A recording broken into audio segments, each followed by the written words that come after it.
Hi, എല്ലാവർക്കും നമസ്കാരം. അപ്പം നമുക്ക് കാറ്റത്തെ കിളിക്കൂട്ടിലെ നിധിയുടെയും സുധീഷിൻ്റെയും നാളത്തെ നല്ലൊരു കഥ കേൾക്കാം. എൻ്റെ ചാനൽ ആദ്യമായി കാണുന്നവരാണെങ്കിൽ ഒന്ന് സബ്സ്ക്രൈബ് ചെയ്യണേ. വീഡിയോ ഇഷ്ടപ്പെടുവാണെങ്കിൽ ലൈക്ക് ചെയ്യണേ, കമൻറ്റ് ചെയ്യണേ. അങ്ങനെ ജ്യോതിയായിട്ടുള്ള കല്യാണം നടക്കത്തില്ലെന്ന് സുഭാഷിന് മനസ്സിലാവുന്നു. അതിനുശേഷം നിധി മറ്റൊരു ആലോചനയുടെ കാര്യം സുഭാഷിനോട് പറയുന്നു. നമുക്ക് ആ പെൺകുട്ടിയെ കാണാൻ പോകണം സുഭാഷ് ചേട്ടാ. ഇപ്പോൾ വീട്ടിൽ കാണാൻ പോകണ്ട, ആ പെൺകുട്ടി എടുത്ത് ഒരു കോഫി ഷോപ്പിലോട്ട് വരാൻ നമുക്ക് പറയാം. സുഭാഷ് ചേട്ടൻ ആ കുട്ടിയായിട്ട് സംസാരിക്കുക. അതിനുശേഷം നിങ്ങൾ തമ്മിൽ മാനസികമായിട്ടൊരു അടുപ്പം വന്നതിന് ശേഷം നമുക്ക് വീട്ടിൽ പറയാമെന്ന് പറയും.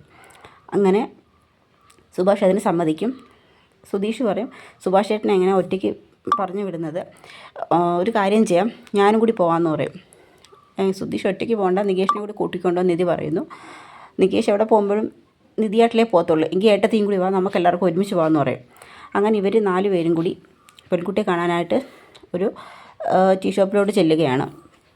അവിടെ ചെല്ലുന്ന സമയത്ത് ഈ പെൺകുട്ടിയുടെ കൂടെ ഒരു പയ്യനും വരുന്നുണ്ട്. അപ്പം നികേഷ് ചോദിക്കും, അതാരാ ഏട്ടത്തി ആ പെൺകുട്ടിയുടെ കൂടെ ഒരു പയ്യൻ വരുന്നത്, ചിലപ്പം ബ്രദർ എങ്ങാനോ ആയിരിക്കുമെന്ന് നികേഷിനോട് നിധി പറയുന്നു. നമ്മൾ 4 പേരില്ലേ, അതുപോലെ ബ്രദർ ആയിരിക്കും, ഒറ്റയ്ക്ക് വിടാനുള്ള ബുദ്ധിമുട്ടുകൊണ്ട് വീട്ടുകാർ കൂട്ടി വിട്ടയാന്ന് പറയും. അങ്ങനെ വന്ന് സംസാരിക്കുമ്പോൾ പെൺകുട്ടിയോട് നിധി സംസാരിക്കുന്നുണ്ട്, എല്ലാവരെയും പരിചയപ്പെടുത്തും. ഇതാണ് സുഭാഷ് ഏട്ടൻ, ഇത് അനിയന്മാരാണ് സുധീഷ്, ഞാൻ സുധീഷിൻ്റെ വൈഫ് നിധി, ഇത് അനിയൻ നികേഷ് എന്ന് പറയും, കോളേജിൽ പഠിക്കുമെന്ന്. അതിനുശേഷം പെൺകുട്ടിയുടെ കൂടെ വന്ന പയ്യൻ്റെ അടുത്ത് തുടങ്ങി നമുക്ക് ഇങ്ങോട്ട് മാറിയിരിക്കാം, അവർ തമ്മിൽ സംസാരിക്കട്ടെ എന്ന് പറയും. അങ്ങനെ അവർ തമ്മിൽ ഇരുന്നൊരു ടേബിൾ സെറ്റ് ചെയ്ത് അവർ സംസാരിക്കുകയാണ്. ആ സമയത്ത് ആ പയ്യൻ പറയും, അവൾ ഒറ്റയ്ക്ക് ആയാൽ ഒന്നും സംസാരിക്കത്തില്ല, ഞാനും കൂടി ഉണ്ടെങ്കിൽ അവൾക്കൊരു കംഫർട്ടബിൾ ആവത്തുള്ളൂ എന്നുള്ള ഈ പയ്യനും അങ്ങ് അവരുടെ കൂടെ പോയിരിക്കും. അപ്പോഴത്തേക്ക് ഈ സംസാരിക്കുന്നതെല്ലാം ഈ പെൺകുട്ടിയുടെ കൂടെ വന്ന ബോയ് ഫ്രണ്ടാണ് എല്ലാം ചോദിക്കുന്നത്. നിങ്ങളുടെ പേരെന്താണ്, നിങ്ങൾക്ക് ജോലി എന്താണ്, മാസ ശമ്പളം എന്ത് കിട്ടും, വീട്ടിലെ കാര്യങ്ങളെക്കുറിച്ച് എല്ലാം പെൺകുട്ടി അധികമൊന്നും സംസാരിക്കുന്നില്ല.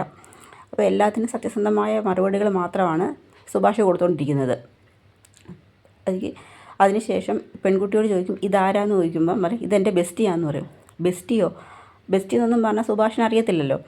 അപ്പോൾ ബെസ്റ്റി എന്ന് പറഞ്ഞാൽ പോലും അറിയത്തില്ലയോ എന്ന് ഈ ബോയ് ഫ്രണ്ട് പെൺകുട്ടിയോട് പറയും. ഭയങ്കര പഴഞ്ചനാണല്ലോ എന്നൊക്കെ സംസാരിക്കും. പക്ഷേ ഇവരുടെ സംസാരത്തിലും ഇവരുടെ ആറ്റിറ്റ്യൂഡിലും ബോഡി ലാംഗ്വേജിലും എല്ലാം സുഭാഷിനെ കളിയാക്കുന്ന ഒരു രീതികളുണ്ടായിരുന്നു. പക്ഷേ അത് സുഭാഷിന് മനസ്സിലായില്ല. ഇതെല്ലാം ദൂരെ നിന്ന് നിധിയും സുധീഷും ഒക്കെ നോക്കിക്കൊണ്ടിരിക്കുക. കുറച്ച് നേരം കഴിഞ്ഞ് എല്ലാവർക്കുള്ള കോഫി എല്ലാം കൊണ്ട് കൊടുക്കും. എല്ലാവരും കോഫിയെ കുടിക്കും. അതിനുശേഷം ഇവർ പെൺകുട്ടി ഇഷ്ടമാണെന്നോ ഇഷ്ടമല്ലെന്നോ ഒന്നും പറയത്തില്ല. എങ്കിൽ ശരിയെന്ന് പറഞ്ഞ് എല്ലാവരും അങ്ങ് തിരിച്ചു പോയി. കാറിനകത്ത് സുഭാഷും നിധിയും സുധീഷും എല്ലാം കൂടി തിരിച്ചു വരും. അങ്ങനെ കാറിൽ കയറിയതിന് ശേഷം സുഭാഷിനോട് സുധീഷ് ചോദിക്കും, ചേട്ടാ ആ പെൺകുട്ടി എന്താ പറഞ്ഞത്, ചേട്ടനെ ഇഷ്ടമാണെന്ന് പറഞ്ഞോ എന്നൊക്കെ ചോദിക്കും. ഇല്ല, പ്രത്യേകിച്ചൊന്നും പറഞ്ഞില്ലെന്ന് പറയും. സുഭാഷ് ചേട്ടന് പെൺകുട്ടി ഇഷ്ടപ്പെട്ടോ? എനിക്ക് അങ്ങനെ ഇഷ്ടപ്പെട്ടോന്ന് ചോദിച്ചാൽ കുഴപ്പമില്ല എന്നൊക്കെ, ഇങ്ങനെ ഇഷ്ടപ്പെട്ടില്ല എന്നുള്ളൊരു രീതി തന്നെയാണ് സുധീഷിനോട് മറുപടി പറയുന്നത്. അല്ല സുഭാഷ് ചേട്ടാ, ആ പെൺകുട്ടിയുടെ കൂടെ വന്ന ആ പയ്യൻ ഏതാണെന്ന് നികേഷ് ചോദിക്കും. അത് ഫ്രണ്ടാണോ എന്ന് ചോദിക്കും. ആ ഫ്രണ്ടല്ല, വേറെന്തോ പറഞ്ഞെന്ന് പറയും. പിന്നെ ആരാ? അപ്പോൾ സുഭാഷ് പറയും, അത് ബെസ്റ്റിയാന്ന് പറയും. ബെസ്റ്റിയോ എന്നിങ്ങനെ സുധീഷ് ചോദിക്കും. അതെന്താടാ ബെസ്റ്റി എന്ന് വെച്ചാൽ? അതിപ്പോൾ ബെസ്റ്റി എന്ന് വെച്ച് കഴിഞ്ഞാൽ അതൊരു ഫ്രണ്ടാണോ എന്ന് വെച്ചാൽ ഫ്രണ്ടും അല്ല. ഇപ്പോൾ നികേഷിനോട് ചോദിക്കും, ആരാടാ ബെസ്റ്റി? അത് ഈ ഇപ്പോഴത്തെ പെൺകുട്ടികൾ ഇങ്ങനെ കൂടെ കൊണ്ട് നടക്കുന്നതാ ബെസ്റ്റ് ബോയ് ഫ്രണ്ട് കണക്ക് ആന്നൊക്കെ പറയും. അതിപ്പോൾ എങ്ങനെ സുഭാഷ് ചേട്ടാ ഞാൻ പറഞ്ഞിരുന്നതെന്നൊക്കെ ചോദിക്കും. പക്ഷേ അപ്പോഴത്തേക്ക് നിധിക്ക് കത്തും നല്ലോണം. അപ്പോൾ നിധി ഇങ്ങനെ പ്രൊഫൈൽ ഇങ്ങനെ പെട്ടെന്ന് നോക്കുമ്പോഴത്തേക്ക് ആ പെൺകുട്ടി ആ ചെറുക്കനായിട്ട് ഇങ്ങനെ നിൽക്കുന്ന ഫോട്ടോകളും കുറേ സ്റ്റിൽസൊക്കെ ഇങ്ങനെ കാണും. അതിനുശേഷം ഒരു വീട്ടിൽ വരുന്ന സമയത്ത് ഹരീഷിൻ്റെ അടുത്തും സംസാരിക്കുന്നുണ്ട്. അവർ പെണ്ണ് കാണാൻ പോയ കാര്യങ്ങളൊക്കെ പറയുന്നുണ്ട്. അങ്ങനെ ആ പെൺകുട്ടി ബെസ്റ്റിയെയും കൂട്ടിക്കൊണ്ടുവന്ന കാര്യവും അങ്ങനെ സുഭാഷ് ചേട്ടന് വലിയ താല്പര്യമൊന്നും ഇല്ലാത്ത മട്ടിലായിരുന്നു സംസാരമൊക്കെ.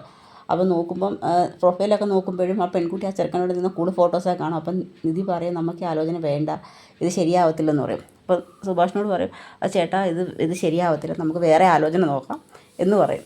സുഭാഷ് ചേട്ടൻ പറയും, ഓ ശരി. സുഭാഷിന് സന്തോഷമാവും. അതൊട്ടും താല്പര്യമില്ലായിരുന്നു, പിന്നെ നിധി നിർബന്ധിച്ചത് കൊണ്ടുപോയി കണ്ടതാണ്.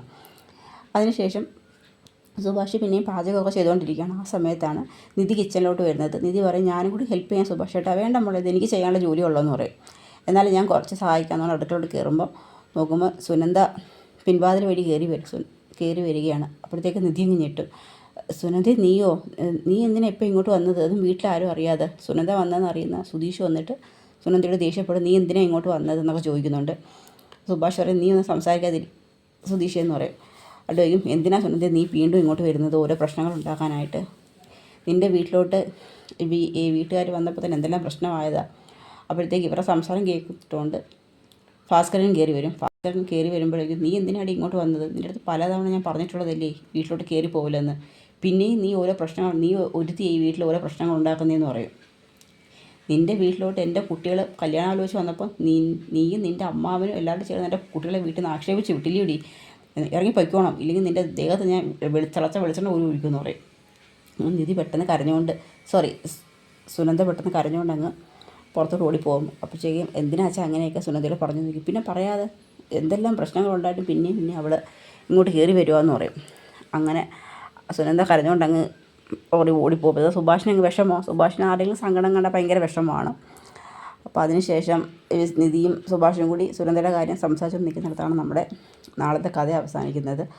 അപ്പോൾ സുനന്ദ ഇനി എന്ത് തീരുമാനം എടുക്കും? വീട്ടുകാർ നിശ്ചയിക്കുന്ന വിവാഹത്തിൽ നിന്ന് പിന്മാറി സുഭാഷുമായിട്ടുള്ള കല്യാണത്തിന് സുനന്ദ തയ്യാറാകുമോ എന്നൊക്കെയുള്ളതിൻ്റെ വിശേഷങ്ങൾ നമ്മളിനി കാണാൻ പോകുന്നത്. അപ്പോൾ അതിൻ്റെയൊക്കെ വരും വിശേഷങ്ങൾക്കായിട്ട് നമുക്ക് കാത്തിരിക്കാം. അപ്പോൾ എല്ലാവർക്കും കഥ ഇഷ്ടമായ സപ്പോർട്ട് ചെയ്യണം. എല്ലാവർക്കും ഒരു നല്ല ദിവസം നേരുന്നു. നന്ദി.